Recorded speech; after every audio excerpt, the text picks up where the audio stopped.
Introduction. How to obtain anything you desire from anyone. At the very least, give it your all. Have you ever admired those wealthy individuals who appear to have it all? They're seen conversing confidently during business meetings or at social gatherings. They're the ones with the best jobs, sweetest spouses, best friends, largest bank accounts, and most trendy zip codes. But hold on a second. They aren't all smarter than you. They aren't smarter than you. They aren't even better when it comes to looing. So, what exactly is it? Some people believe it was passed down to them. Others claim they married it, or were simply fortunate. Tell them to reconsider. What it boils down to is their more refined approach to dealing with other people. You see, no one climbs to the top by themselves. People who appear to have it all have won the hearts and minds of hundreds of others over the years, helping them climb to the top of whatever corporate or social ladder they selected. Step by run, wannabes at the bottom of the ladder frequently look up and complain that the big boys and large gals at the top are snobs, when large players refuse to befriend, adore, or conduct business with them. They label them as cliquish, or accuse them of being part of an old boy network. Some people complain about hitting their heads on a glass ceiling. The whining little leaguers have no idea that the rejection was entirely their fault because of their own communication blunders. They'll never realize they blew the affair, friendship, or deal.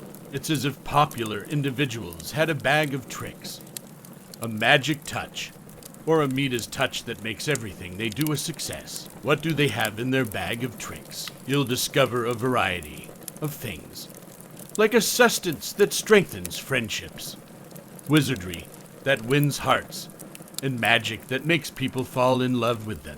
They also possess a trait that causes employers to hire and subsequently promote, a characteristic that keeps consumers returning, and an asset that causes customers to buy from them rather than the competition.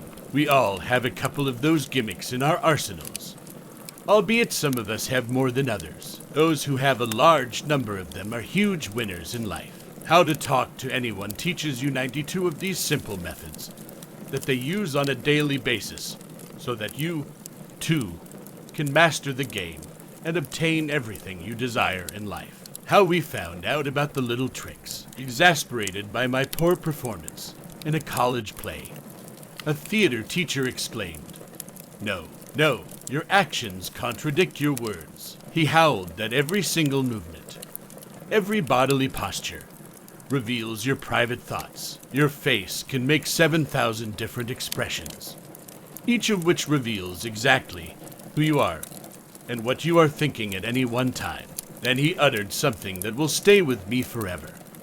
And your body, the way you move, is like a moving autobiography. How accurate he was. Every bodily action you make on the real world stage subliminally informs everyone within eyeshot the story of your life. Dogs are able to hear sounds that our ears are unable to detect. Bats can perceive shapes in the dark that we can't. People also produce unconscious movements that have immense ability to attract or repel others. Every grin, every frown, every phrase you utter, and every random choice of word that slips between your lips has the power to either attract or repel others. Did your gut ever warn you to walk away from a deal? Did your intuition as a woman lead you to accept or reject an offer? We may not be aware of the hunch on a conscious level, the pieces that make up subconscious sentiments, like the dog's ear or the bat's eye, are really real. Imagine two humans in a complicated box with circuits to record all of the signals that go between them. At times, 10,000 units of data are transmitted per second, according to a University of Pennsylvania communications authority. Sorting the units in 1 hour interaction between two people would likely take the efforts of nearly half of the adult population of the United States. Can we come up with concrete strategies to make our every conversation clear, confident, credible, and charismatic, given the zillions of nuanced actions and reactions zapping back and forth between two human beings. I read nearly every book on communication skills, charm, and interpersonal chemistry in my quest for an answer. I combed through hundreds of research on leadership and credibility conducted all across the world in their search for the recipe. Intrepid social scientists left no stone unturned. For example, in the hopes of finding charisma in the food, enthusiastic Chinese researchers went so far as to investigate the association between personality type and catecholamine levels in participants' urine.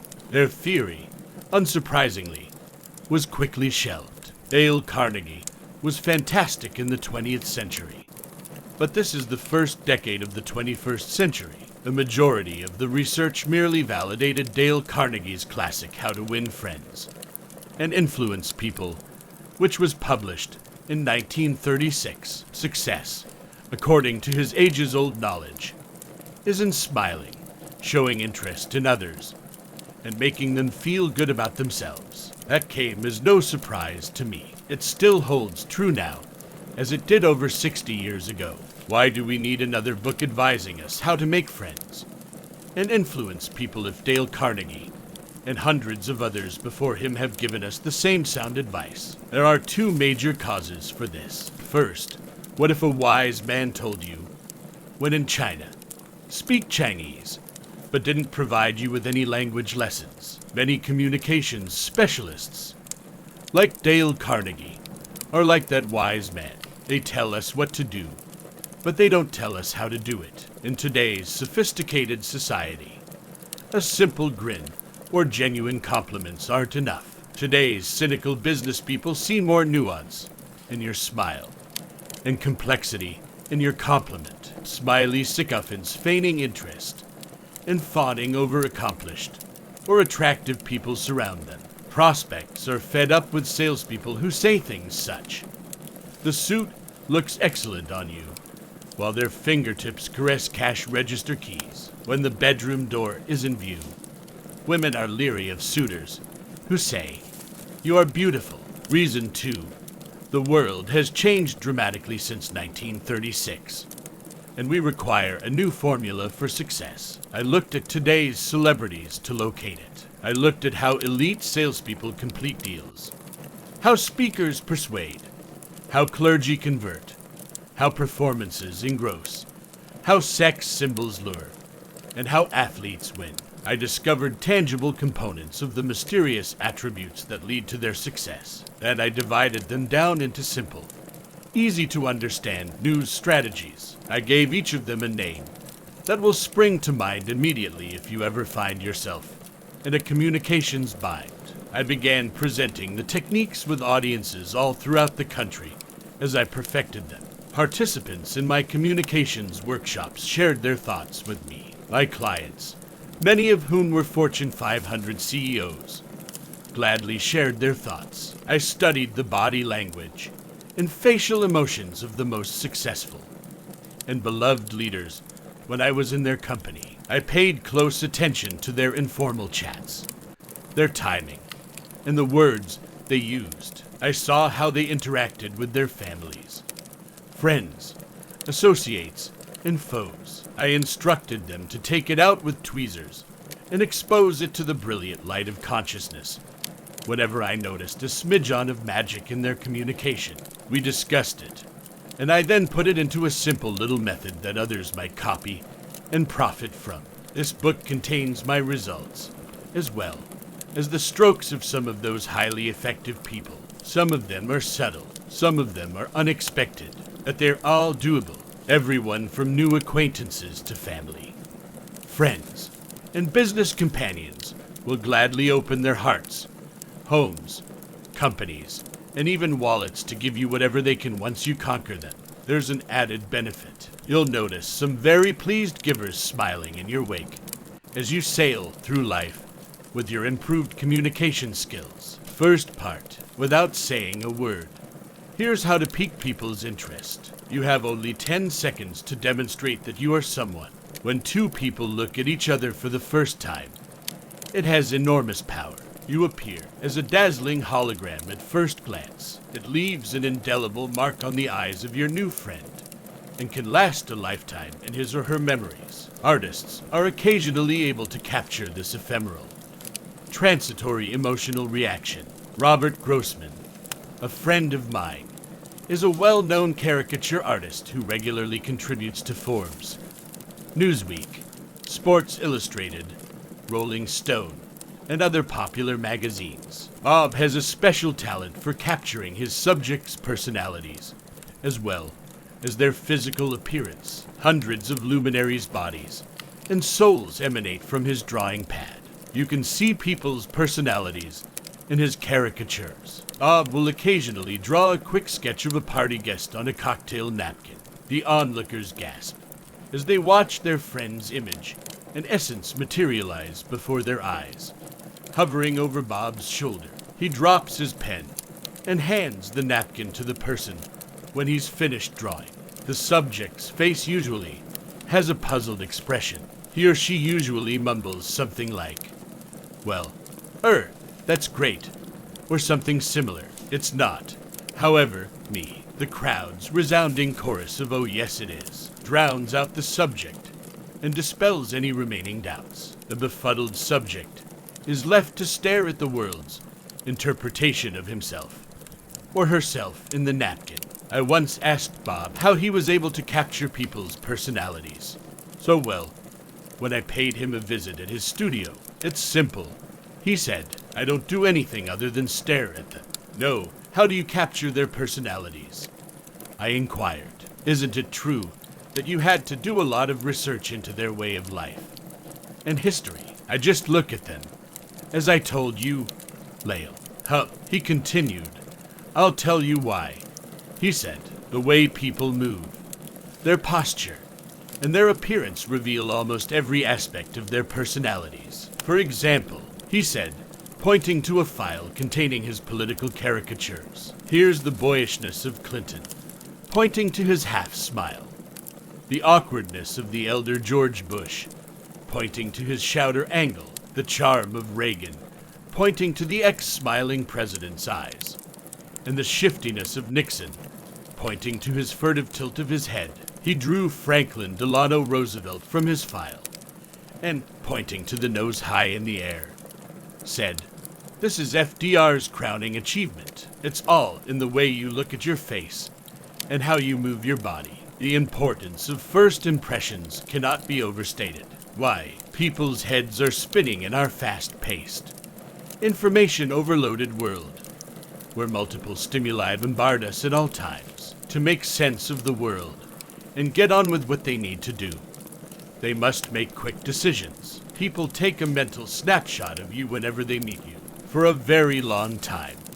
That image of you is the data they deal with. Before you can say anything, your body shivers. Is the information they provide correct? Yes, it's amazing. The essence of you has already carved its way into their brains before your lips part and the first syllable escapes. More than 80% of someone's first impression of you is formed by the way you look and move. It isn't necessary to say anything. I've lived and worked in countries where the native language was not English, despite the fact that we didn't exchange a single syllable. The years proved my initial impressions were correct. When I met new coworkers, I could tell right away how friendly they were, how confident they were, and how high on the company's hierarchy they were. I could tell who was a heavyweight and who was a welterweight just by watching them move. I'm not gifted in any way. You should be aware of this as well. How? Because you get a sixth sense about someone before you've had a chance to process a rational thought. Emotional reactions have been shown in studies to occur before the brain has had time to register what is causing them. As a result, the moment someone looks at you, he or she takes a massive hit, the impact of which sets the tone for the rest of the relationship. In his caricatures, Bob said he captures that first hit. I asked Bob if you wanted to portray somebody really cool you know. Intelligent, strong, charismatic, principled, fascinating, caring, interested in other people, If you wanted to portray somebody really cool, intelligent, strong, charismatic, principled, fascinating, caring, interested in other people. If you wanted to portray somebody really cool, intelligent, strong, charismatic, principled, fascinating, caring, interested in other people. If you wanted to portray somebody really cool. Bob came in and said, "Easy." He was completely aware of what I was implying. Give them good posture, a confident smile, and a direct gaze. It's the perfect image for a someone. How to make yourself look like someone you're not. Karen, one of my friends in the home furnishings industry, is a well-known figure. Her husband is a well-known figure in the field of public relations. They have 2 sons, one of whom is a toddler. Everyone looks up to Karen whenever she attends a home furnishings industry event. She is a key figure in that society. At trade shows, her co-workers jostle for position just to be photographed rubbing elbows with her for industry Bibles like home furnishings executive and furniture world. Karen, on the other hand, complains that when she goes to communications events with her husband, she feels like she's a nobody. She's just another mom when she drives her children to school events. She once asked me, "Leil, how can I stand out from the crowd so that people who don't know me approach me and assume I'm interesting?" This is precisely what the techniques in this section do. You will come across as a unique person to everyone you meet if you use the following 9 techniques. Even if the crowd isn't yours, you'll stand out as a someone. Let's begin with your facial expression. How to make a magical change in your smile. In his 1936 book, How to Win Friends and Influence People, Dale Carnegie listed smile as one of the 6 musts. Almost every communications guru who has ever put pen to paper or mouth to microphone has echoed his dictum decade after decade. However, at the millennium's turn, it's past time to reconsider the smile's role in high-level human interactions. When you look into Dale's dictum further, you'll discover that a 1936 quick smile doesn't always work, particularly in these modern times with today's sophisticated crowd. The old-fashioned instant grin holds no sway. Take a look at world leaders, negotiators, and business behemoths. There wasn't a single smug sycophant in sight. Key figures from all walks of life enrich their smile so that it has more potency when it erupts, and the rest of the world joins in.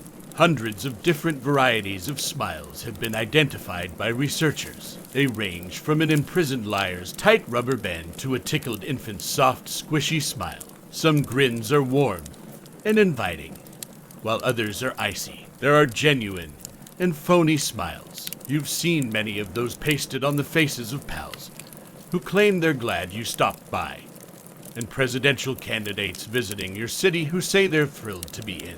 Big victors understand that their smile is one of their most potent weapons. Therefore, they've honed it to perfection. How to make your smile perfect. Missy, an old college acquaintance, just took over her family's firm, a Midwest corrugated box supplier to manufacturers. She called one day to say she was going to New York to court new clients, and she invited me to dine with a few of them. I was excited to see my friend's quicksilver smile and hear her sparkling laugh once more. Missy was an inveterate giggler, which added to her allure. She told me she was taking over the firm after her father died last year. Missy's personality struck me as a touch too cheery for a CEO in such a difficult industry. But, hey, who am I to judge the corrugated box industry? Missy whispered in my ear as she, 3 of her possible clients, and I met in a Midtown restaurant's cocktail lounge. And as we led them into the dining room, she said, "Please call me Melissa tonight." Of course, I winked back. Missy is a rare name for a firm president. We were quickly seated by the maître d'. I started taking notes. Melissa was nothing like the cheerful girl I remembered from college. She was exactly as charming as ever, and she smiled a lot. Something, though, was different. I couldn't seem to get my hands on it, despite the fact that she was still bubbly. I had the impression that everything Melissa said was more perceptive and real. She was responding to her potential clients with genuine warmth, and I could see they liked her as well. My friend was going to score a knockout that night, so I was overjoyed.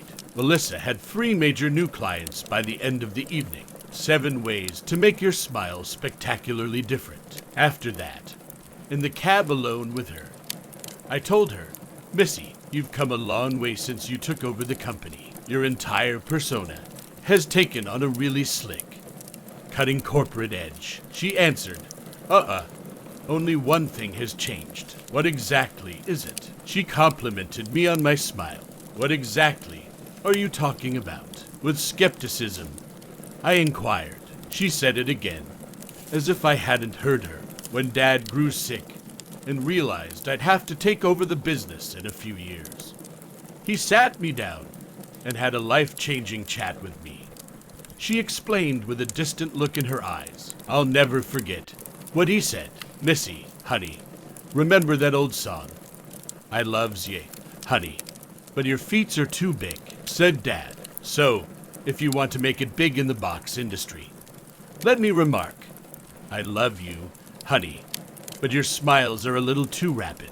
He then pulled me a yellowed newspaper clipping from his pocket, quoting a research he'd been saving to show me when the time came. It was about businesswomen. According to the study, women who smiled more slowly in the workplace were viewed as more credible. As Missy spoke, I couldn't help but think about history-making women like Margaret Thatcher, Indira Gandhi, Golda Meir, Madeleine Albright, and others. Her rapid smile was not well known. Missy went on. A large, warm smile, according to the study, is a plus, but only if it takes a bit longer to arrive, as this gives it more legitimacy. Missy added that she began giving clients and business associates her huge smile from that point forward. She did, however, practice making her lips emerge more gently. As a result, her grin appeared more genuine and tailored to the recipient. That was the final word. Missy's slower smile gave her a richer, deeper, and more genuine aura, despite the fact that the delay was little than a second. The beneficiaries of her lovely huge smile felt special and unique. I decided to look into the smile more. When you're looking for shoes, you start looking at everyone's feet. When you decide to change your hairstyle, you examine the hairstyles of others. For several months, I became a dedicated smile observer. On the street, I observed grins. I sat in front of the television, watching people smile. I observed politicians, clergy, corporate titans, and international leaders' smiles. What have I discovered?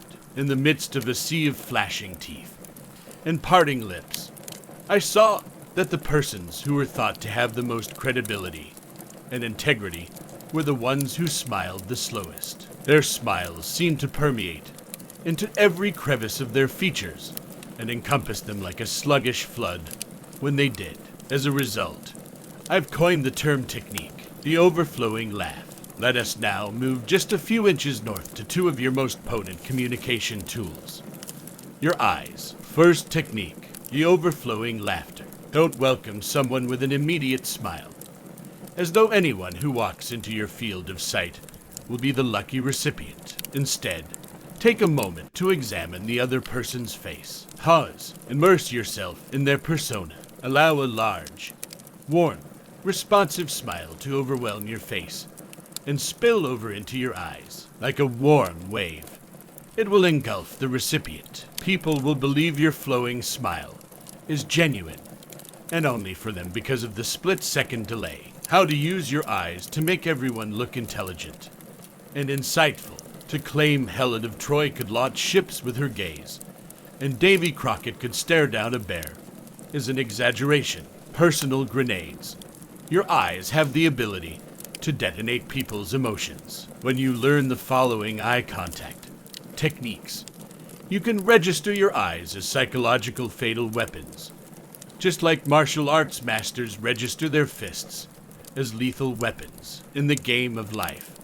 Beloved individuals look beyond the conventional wisdom that instructs, maintain good eye contact. For one thing, they recognize that intense eye contact can be a virulent incursion to certain suspicious or insecure persons. My family had a Haitian housekeeper when I was growing up, and his fantasies were filled with witches, warlocks, and black magic. Solo would not be left alone in a room with my Siamese cat, Louis. Louis sees right through me and into my soul, and she speaks to me in a frightening tone. In certain cultures, making direct eye contact is considered a form of sorcery. Staying at someone can be menacing or impolite in various situations. Recognizing this, major international players prefer to take a book on cultural body language distinctions rather than a Berlitz phrase book in their carry-on. Big winners in our culture, on the other hand, understand that exaggerated eye contact, especially between the sexes, may be incredibly beneficial, even when romance isn't involved. Good eye contact between men and women has a tremendous impact in the workplace. A study was undertaken by a Boston facility to determine the exact effect. The researchers encouraged people of opposite sex to engage in a 2-minute casual discussion. Half of the participants were misled into maintaining intense eye contact by having them count how many times their companion blinked. The other half of the subjects were not given any specific eye contact instructions for the chat. When the subjects were questioned afterwards, they revealed that the unsuspecting blinkers had considerably higher feelings of respect and liking for their colleagues who had been secretly counting their blinks. I've had direct experience with the intimacy that intense eye contact fosters with a stranger when I was giving a presentation to several hundred people. The face of one woman in the audience drew my attention. The participants did not have a particularly distinctive appearance. Despite this, she became the center of my attention during my conversation. Why? She didn't take her gaze away from my face for a single second. Her gaze remained hungrily on my face even after I had finished making my point, and was silent. I could see she was eagerly anticipating the next nugget of wisdom to emerge from my mouth. It was fantastic. Her intense focus and clear interest prompted me to recall experiences and make significant points that I had long forgotten. Following my discussion, I vowed to track down this new acquaintance, who had been so taken aback by my presentation. I swiftly slid up behind my large fan as people exited the hall. I said, "Excuse me." My admirer continued to walk. "Excuse me." I said it again, a little louder. My admirer didn't slow down as she walked out the door. I followed her down the corridor and softly tapped her on the shoulder. She swung around this time, a surprised expression on her face. I mumbled something about how much I admire her focus on my speak, and how I wanted to ask her a few questions. How to use your eyes to make everyone look intelligent and insightful. Did you, take anything away from the seminar? I took a chance, she said honestly. Not really, because you were going around the platform in different directions. I had trouble understanding what you were saying. I knew exactly what you meant in a moment. The woman was deafeningly deaf. I didn't capture her as much as I had hoped. My conversation did not pique her interest as much as I had intended. She merely kept her gaze fixed on my face because she was having trouble deciphering my lips. Nonetheless, her eye contact had provided me with so much pleasure and inspiration during our conversation that, despite my exhaustion, I invited her to join me for coffee. Just for her, I spent the next hour summarizing my entire session. This eye contact has a lot of power. How to make your eyes look even smarter. There's one more reason to maintain tight eye contact. Maintaining strong eye contact gives you the impression of being a knowledgeable and abstract thinker, in addition to evoking feelings of respect and affection, because abstract thinkers can more quickly assimilate incoming material than concrete thinkers. They can continue to look into someone's eyes even during silences. Peering into their partner's eyes does not divert their attention away from their work. Returning to our brave psychologists, Yale researchers, convinced that they had discovered the unmistakable truth about eye contact, conducted another study to prove that the more eye contact you had, the more happy thoughts you have. They asked the subjects to deliver a personal monologue this time. They invited the audience to react to their conversation partners on a sliding scale of eye contact. What were the outcomes when women told their personal stories to other women? Everything went as planned. Increased eye contact boosted feelings of closeness. But, alas, this was not the case with the men. When another man stares at them for too long, some men become hostile. Other men were alarmed. A few people even thought their partner was more interested than he should be and wanted to slug him. Your partner's emotional response to your intense stare has a biological foundation. When you stare someone in the eyes, their heart rate rises and an adrenaline-like substance rushes through their veins. People have the same physical reaction when they begin to fall in love. People will feel they have captivated you if you consciously increase your eye contact, even during normal business or social interactions. Men talking to women and women talking to men or women use the following technique, which I call sticky eyes, for the recipient's pleasure as well as your own. Guys, I'll show you a man-to-man variation of this technique in a minute. What about the eyes of men? Gentlemen, you, too, can use sticky eyes when conversing with men. When discussing personal matters with other men, just make them a little less sticky, lest your listener feel threatened or misinterpret your intentions. However, slightly increase your eye contact. Sticky eyes technique number 2. Pretend you're eating sticky warm taffy, and your eyes are glued to your conversation partners, even after he or she has finished speaking. Maintain eye contact when you have to look away. Stretch the gooey taffy slowly and grudgingly until the small thread eventually breaks. How to make everyone seem smart and insightful by using your eyes 13 with men on a daily basis, and a lot more with women. It sends out a visceral message of understanding and respect. Sammy, a salesman who unintentionally comes out as haughty, is a buddy of mine.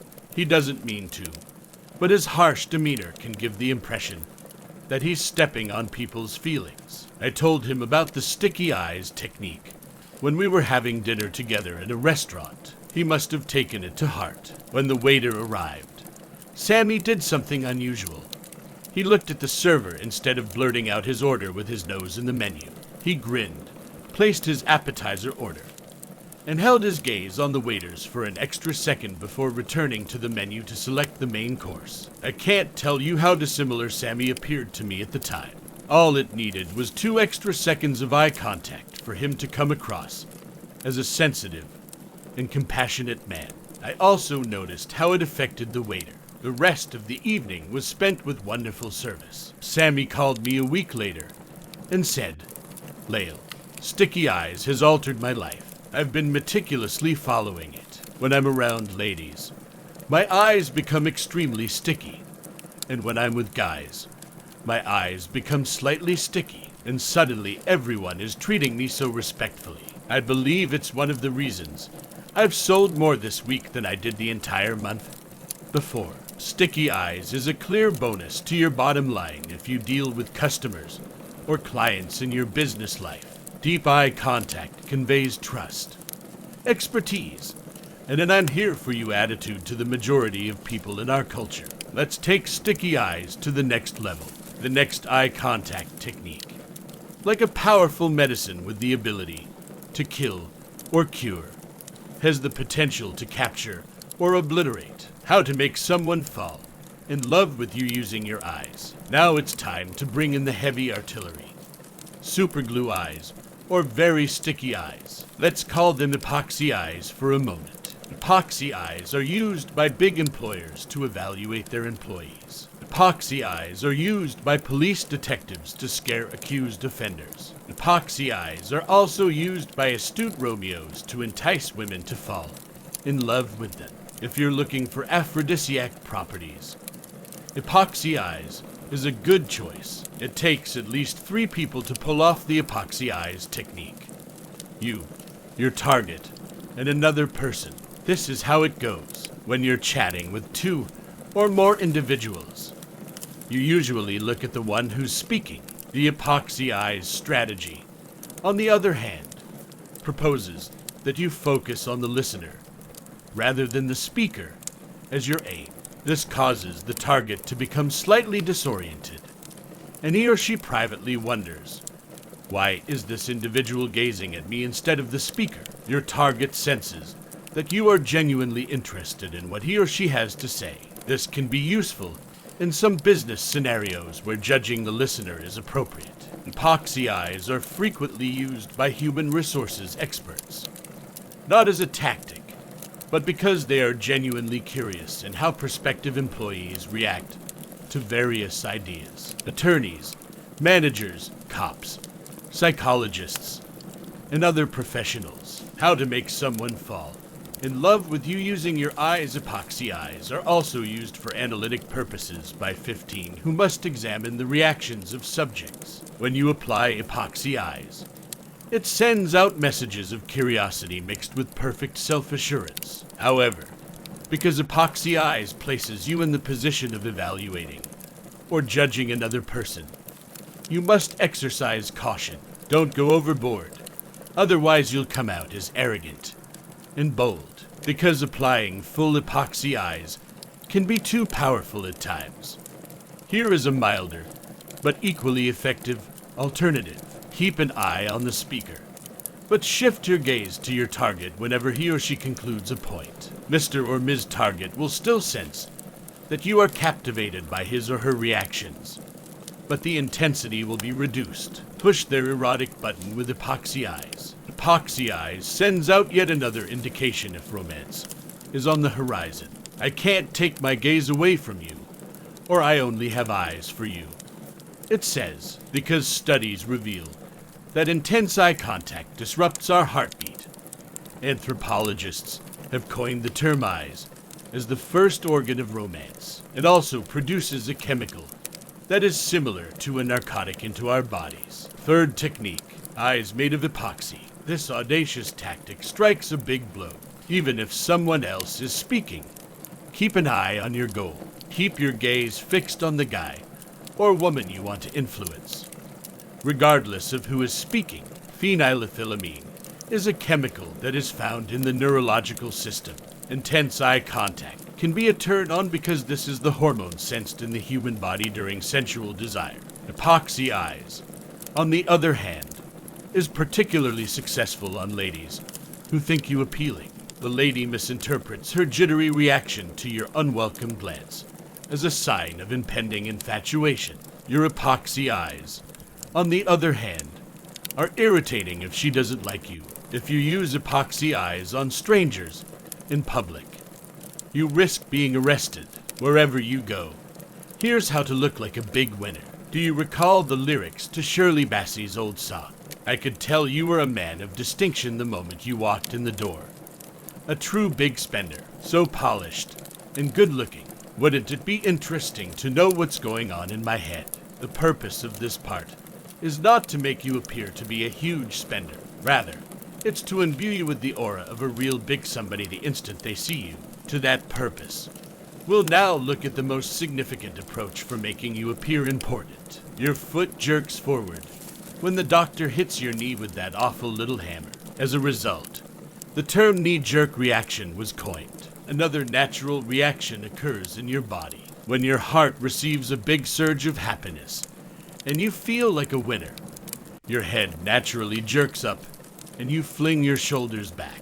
A smile softens your eyes and frames your lips. This is the look that winners have all the time. They take a firm stance. They move with self-assurance. They have a proud look on their faces, without a doubt.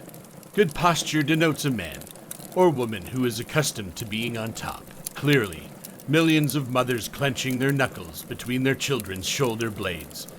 And trillions of teachers yelling, "Stand up straight, haven't worked. We are a sloucher nation to make us stand like a someone." We need a technique that is more stern than teasers and more convincing than parents. Flawless posture, perfect equilibrium, and perfect balance are not only desirable, they are a matter of life and death in one profession. A single errant move, a sag of the shoulders, or a hangdog expression can spell the end for a high-wire acrobat. Mama took me to the circus for the first time, and I'll never forget it. The crowd erupted as 7 men and women ran into the center ring, as though they were all linked at the hips. With one thunderous voice, they applauded.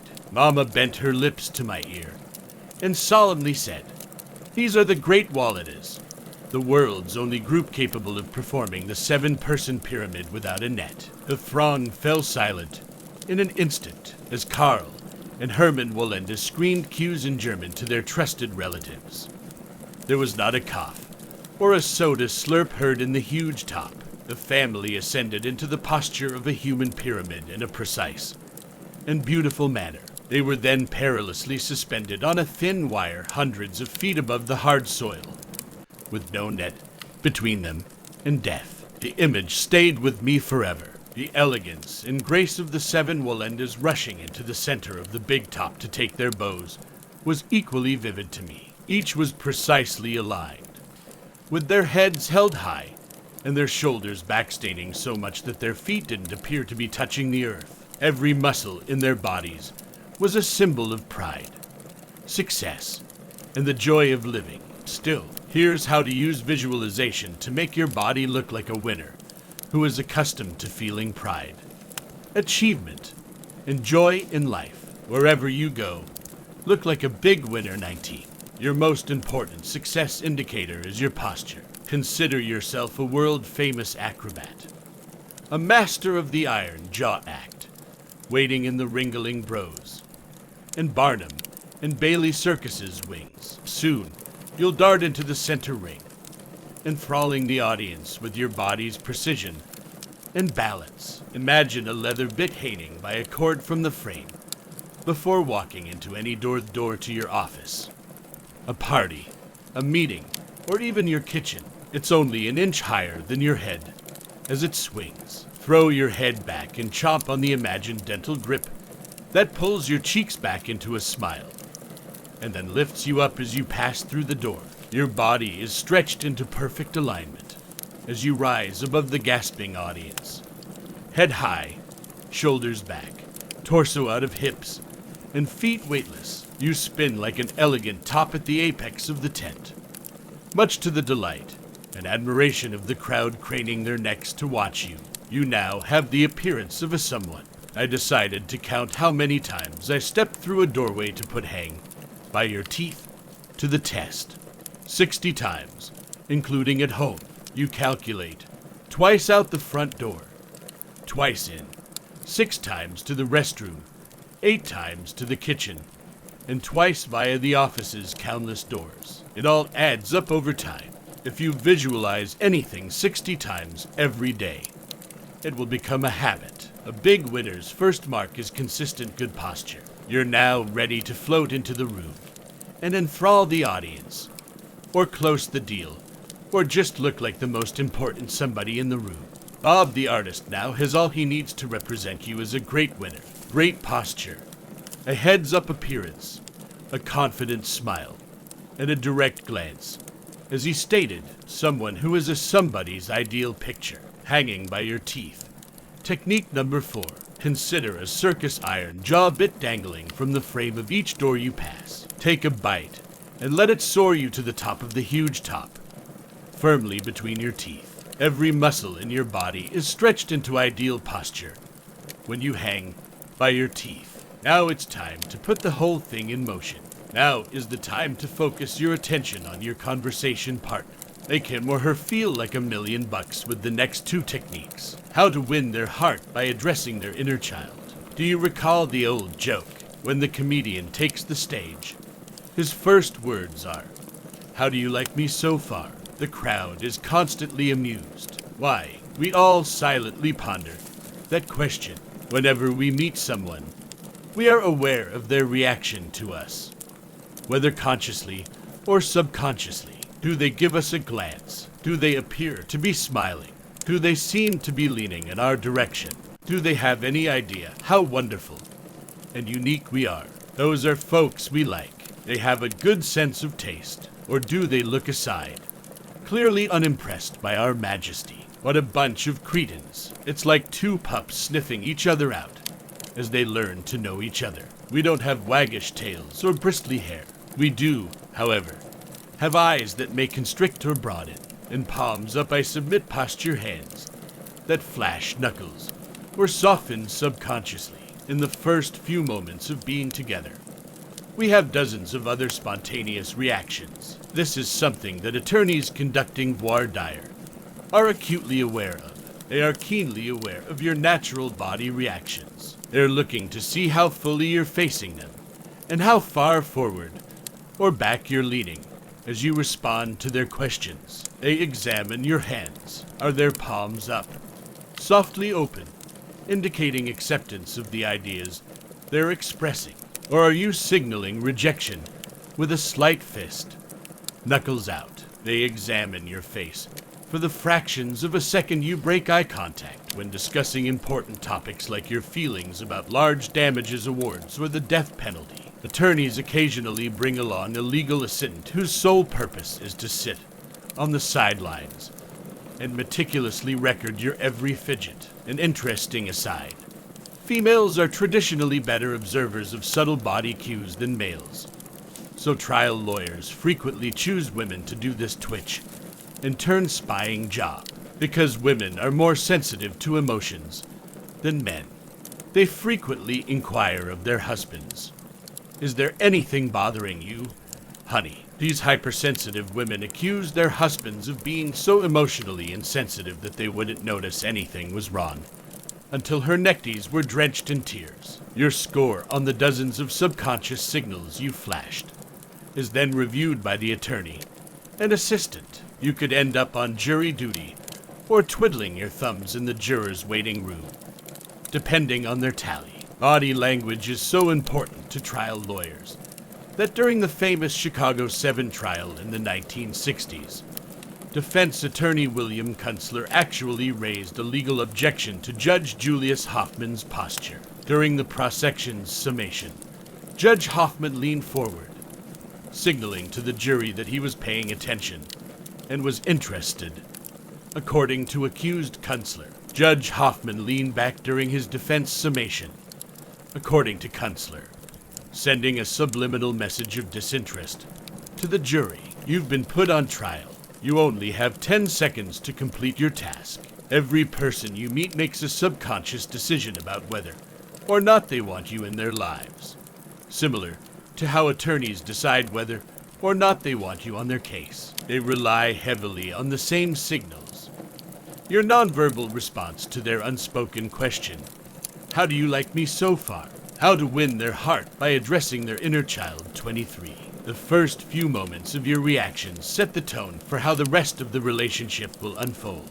If you ever need something from a new acquaintance, your unspoken response to their unspoken question, "How do you like me so far?" is the way to go. It has to be, "Wow, I like you a lot." When a 4-year-old is embarrassed, he slumps, raises his arms in front of his chest, takes a step back, and hides behind mommy's skirt. When little Johnny sees Daddy arrive, he rushes up to him, smiles, widens his eyes, and extends his arms for a hug. The body of a caring child is like a tiny flower bud opening to the sun. Life on Earth for 20, 30, 40, or 50 years makes little difference. When Johnny, 40, is nervous, he slumps and folds his arms in front of his chest. He turns away and closes him off with a variety of body signals when he wants to reject a salesman or business colleague. Big Johnny, on the other hand, opens his body to her when he returns home after a long absence. like a giant daffodil spreading its petals to the sun after a rainstorm.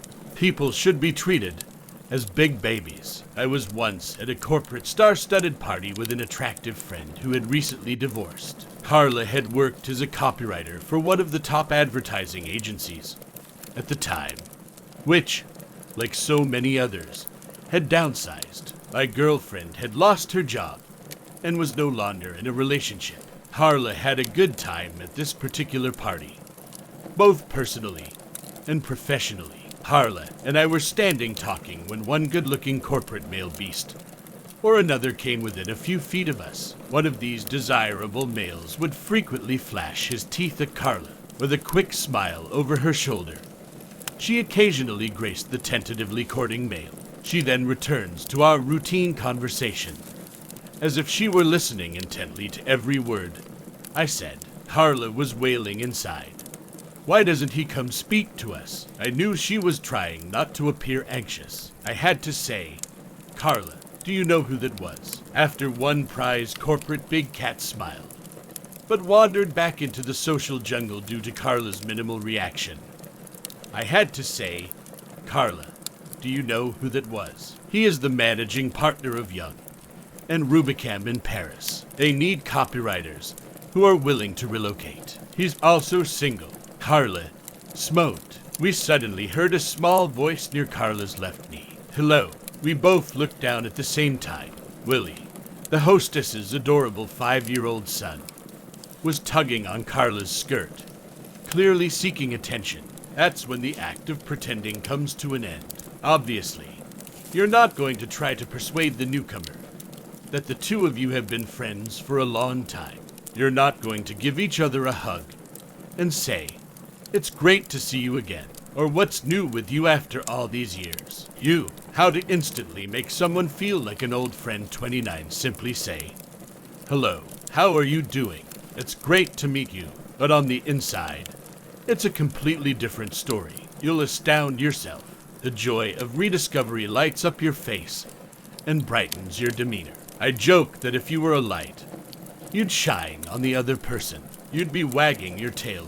If you were a dog, you make this newcomer feel extremely special before they learn the hello old friend technique.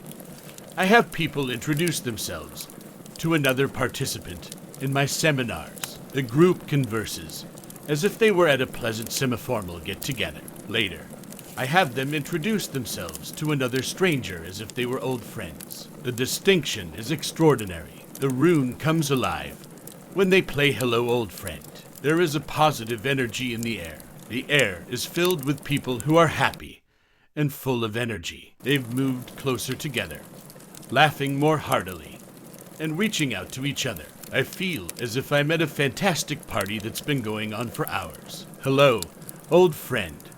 Technique number 6. When you meet someone, pretend he or she is an old friend, a former customer, a former beloved, or someone else you adored. How tragic that life's vicissitudes tore you two apart. But, holy mackerel, the party, meeting, convention has finally reunited you with your long-lost old pal. From the subconscious softening of your brows to the positioning of your toes and everything in between. The joyful experience sets off a remarkable chain reaction in your body. There is no need to say anything. Even language isn't enough for the hello old friend technique. If you're traveling in a country where you don't speak the native language, make an effort to communicate in it. Imagine a group of old friends. If you find yourself with a group of people who are all speaking a language you don't understand, everything is fine except for the fact that they have temporarily forgotten how to communicate in English. Despite the fact that you won't be able to understand a single word, your entire body responds with congeniality and acceptance. While traveling through Europe, I used the hello old friend technique. My English-speaking friends in the area occasionally tell me that their European colleagues describe me as the friendliest American they've ever met. Despite this, we had never spoken to each other. A prophecy that comes true. The hello old friend technique has the added benefit of becoming a self-fulfilling prophecy. When you act as if you like someone, you begin to like them more. It was proven in a study by Adelphi University called Believing Another Likes or Dislikes You. Behaviors that make the beliefs come true. Volunteers were instructed to treat unsuspecting subjects as if they were friends. When the volunteers were later polled, the results revealed that they genuinely liked the subjects. Unwitting participants were also polled. The volunteers who pretended to like them received far more respect and affection from these respondents. Love begets love. Like begets like. And respect begets respect is what it boils down to. If you use the hello old friend technique, you'll soon have a slew of new old friends who genuinely like you.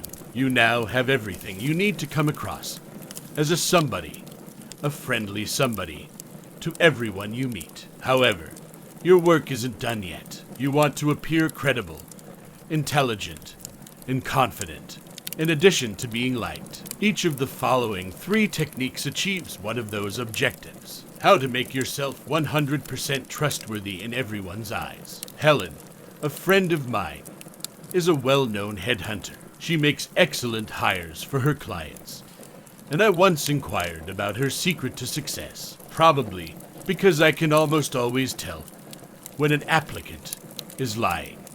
Helen replied, "How do you know?" She explained, "I was just interviewing a young woman for a position as marketing director for a small firm last week. The applicant sat with her left leg crossed over her right leg throughout the interview. Her hands were resting comfortably in her lap, and she was staring me down. I inquired about her pay. She told me without swerving her gaze away from mine. I inquired as to whether she enjoyed her job. Yes, she replied, her gaze fixed on me. Then I inquired as to why she had left her previous position. Her eyes darted away from me for a brief moment before returning to me. Helen went on. She then shifted in her seat and crossed her right leg over her left. While answering my question, she raised her hands to her mouth. At one point, Carla exclaimed, a big smile bursting across her face. Well. Carla shifted her gaze to him. Carla knelt down and crooned, "Well, hello there, Willie," as she touched little Willie's elbow. "What are your thoughts on Mommy's lovely party?" Willie was all smiles. Carla and I resumed our grown-up conversation when little Willie trudged off to tug on the garments of the next group of potential attention givers. During our conversation, corporate beasts continued to follow Carla around with their eyes, and she continued to give them half smiles. She was clearly disappointed that none of them bothered to approach her again. My tongue had to be bitten, finally, as my mouth began to bleed from the pressure of my teeth.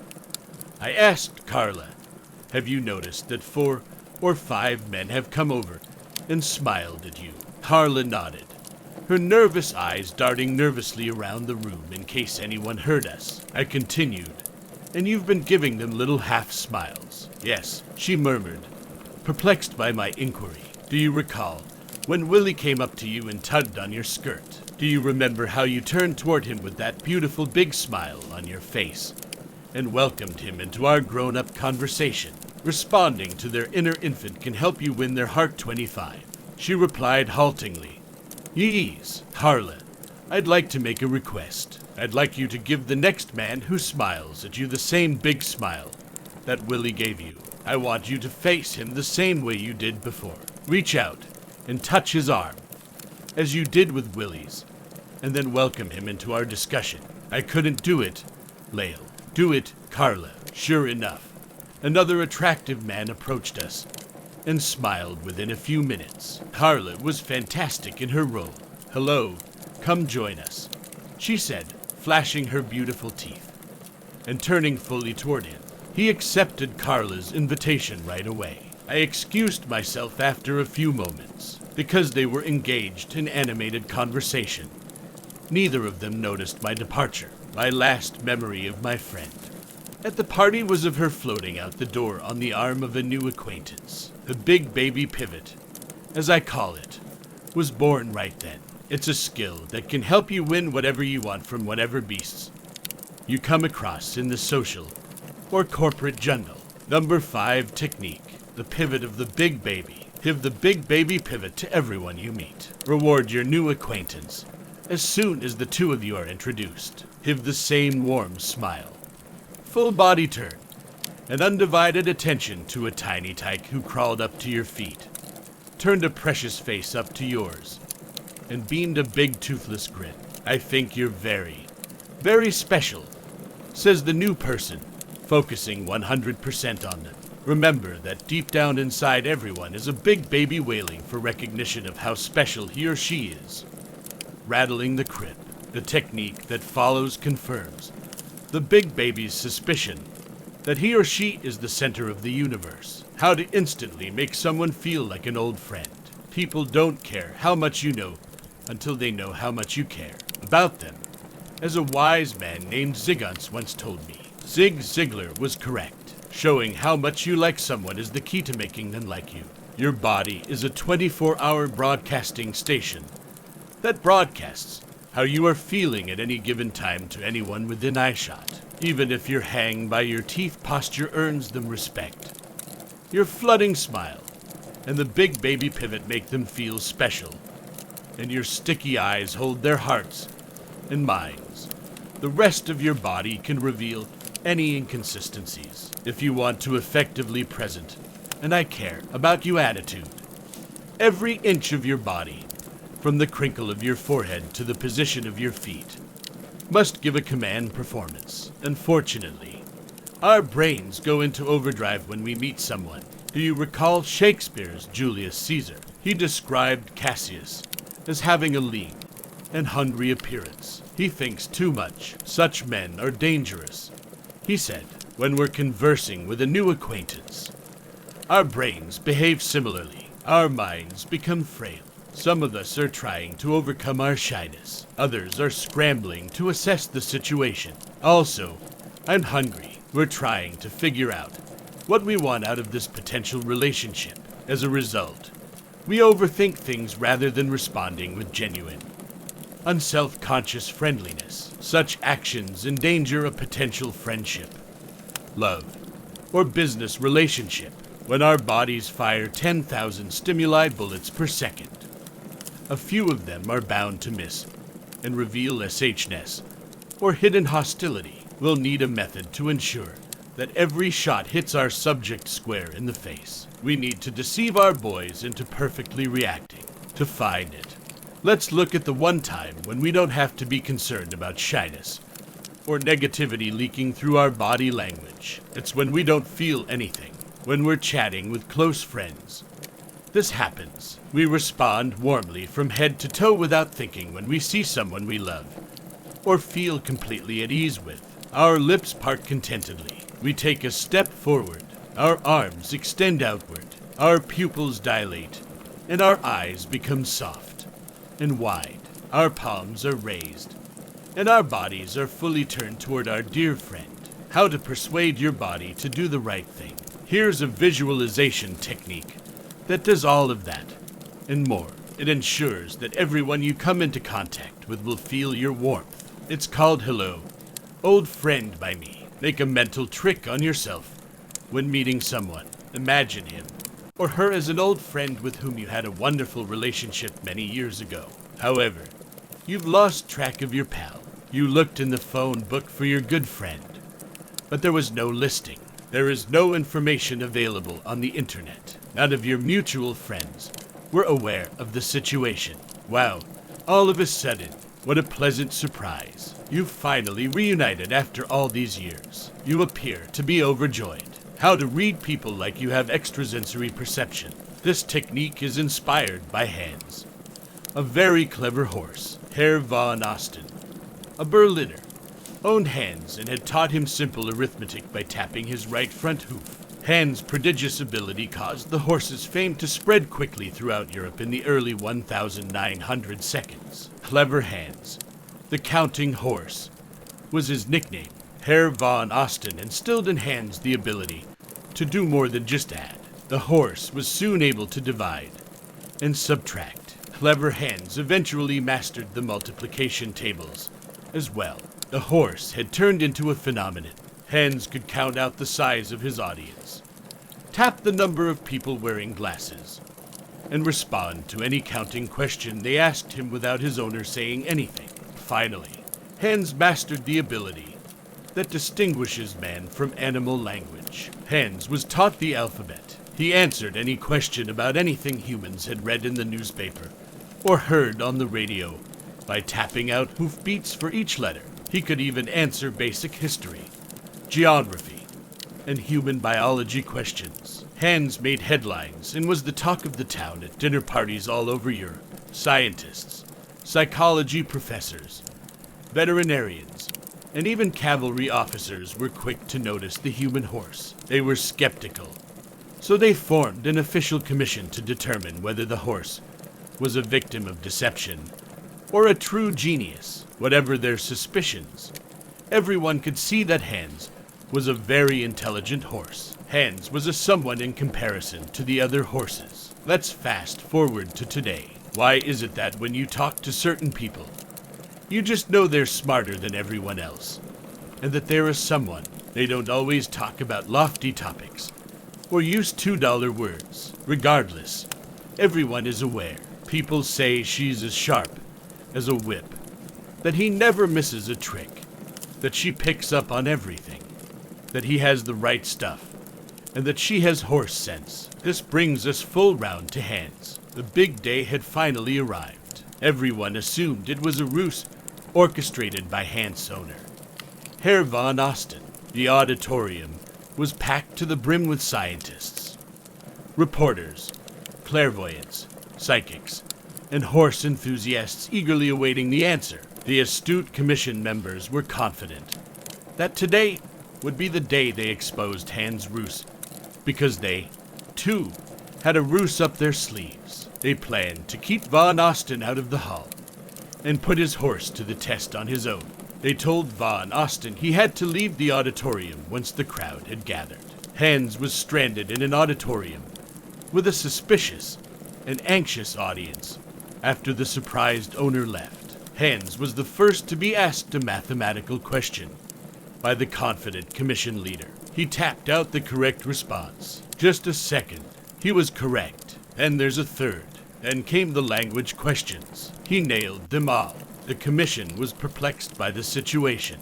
The critics were effectively silenced. The general public, on the other hand, was not. They demanded a new commission after a public outcry, while the authorities gathered scientists, professors, veterinarians, cavalry officers, and reporters from around the world. The world waited.